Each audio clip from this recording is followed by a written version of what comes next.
वित्त मंत्री निर्मला सीतारमण ने रिटेल निवेशकों को एफएनओ यानी वायदा बाजार में किए जा रहे सौदों को लेकर आगाह किया है। वित्त मंत्री ने छोटे निवेशकों को डेरिवेटिव सेगमेंट से जुड़े खतरों के बारे में चेताते हुए कहा कि जोखिम भरे वायदा बाजार में अनियंत्रित विस्फोट हाउस होल्ड फाइनेंसेस में संभावित रूप से समस्याएं पैदा कर सकता है। तो आखिर वित्त मंत्री वायदा बाजार में किस विस्फोट की चेतावनी दे रही हैं और रिटेल निवेशकों के लिए वायदा बाजार में किस तरह के खतरे हैं? छोटे निवेशक वायदा बाजार में क्यों पैसा गंवाते हैं और उनको घाटे से बचने के लिए क्या कदम उठाने चाहिए, आइए समझते हैं। बीएसई के एक इवेंट में बोलते हुए वित्त मंत्री ने कहा कि वायदा बाजार की रिटेल ट्रेडिंग में किसी तरह का कोई विस्फोट हुआ तो इससे भविष्य में न केवल बाजार के लिए बल्कि निवेशकों के सेंटीमेंट के लिहाज से भी बड़ी चुनौती खड़ी हो सकती है। इससे लोगों के हाउस होल्ड फाइनेंसेस पर भी असर पड़ सकता है। इसीलिए उन्होंने छोटे निवेशकों के हितों की रक्षा करने के लिए दोनों एक्सचेंजों यानी एनएसई बीएसई और मार्केट रेगुलेटर सेबी को एक साथ विचार मंथन करने और मजबूत अनुपालन के साथ साथ नियामक मानकों यानी रेगुलेटरी स्टैंडर्ड्स को तैयार करने को कहा।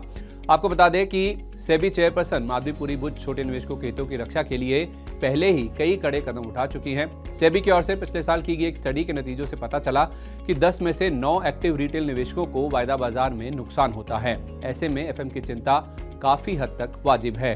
तो पहले जानिए कि रिटेल निवेशकों को वायदा बाजार में घाटा होने की वजह क्या है। पहला है लैक ऑफ नॉलेज यानी समझ की कमी।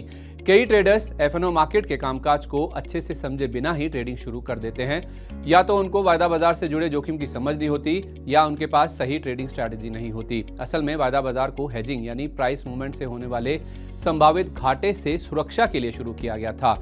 इसके लिए फ्यूचर डेट पर किसी एक एसेट को प्राइस से पहले ही लॉक कर लिया जाता है। दूसरा है इमोशनल ट्रेडिंग यानी भावुक होकर सौदे करना। जब ट्रेडर्स लॉजिक के बजाय इमोशन के आधार पर फैसले लेते हैं तो उनके गलती करने की गुंजाइश ज्यादा होती है। जब बाजार वॉलेटाइल होता है तो इसकी आशंका और भी ज्यादा होती है। तीसरा है पुअर रिस्क मैनेजमेंट यानी खराब जोखिम प्रबंधन। जो ट्रेडर्स अपने जोखिम को सही से मैनेज नहीं करते उनको बड़ा घाटा होने की संभावना ज्यादा होती है। ऐसा इसलिए क्योंकि या तो वो स्टॉप लॉस नहीं लगाते या जब मुनाफा हो रहा हो तो बुक नहीं करते। चौथा है ओवर ट्रेडिंग यानी ज्यादा सौदे करना।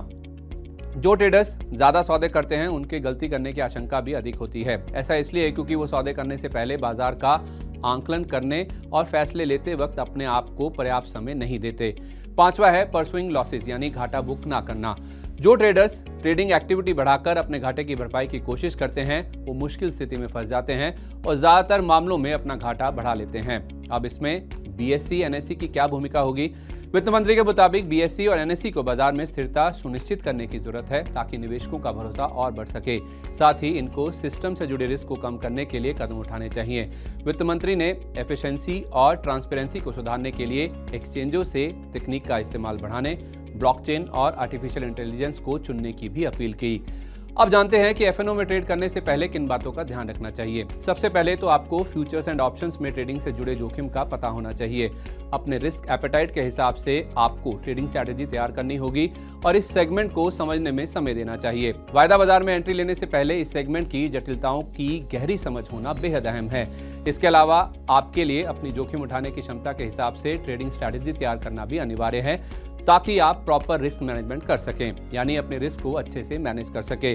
तो आखिर एफएनओ के बारे में और रिस्क मैनेजमेंट के बारे में एक्सपर्ट्स का क्या कहना है? एक्सिस सिक्योरिटीज के senior vice president Rajesh Palvia Jain के मुताबिक अगर आप ऑप्शन सेलर हैं यानी ऑप्शंस को बेचते हैं तो आपका जोखिम अनलिमिटेड हो जाता है। इसलिए कम कैपिटल वाले ट्रेडर्स को स्प्रेड जैसी खास रणनीति बनानी चाहिए। इससे आपके मुनाफे के साथ साथ घाटा भी सीमित हो जाएगा। इसके अलावा पूरी रकम के बजाय 30 से 40% रकम को ही ट्रेडिंग में लगाएं।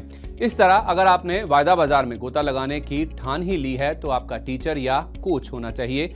ये कोच आपको एक तो सही ट्रेडिंग स्ट्रेटेजी तैयार करने में मदद करेगा और दूसरा आपको ट्रेडिंग की शुरुआत में गाइडेंस और सपोर्ट देने का काम भी करेगा।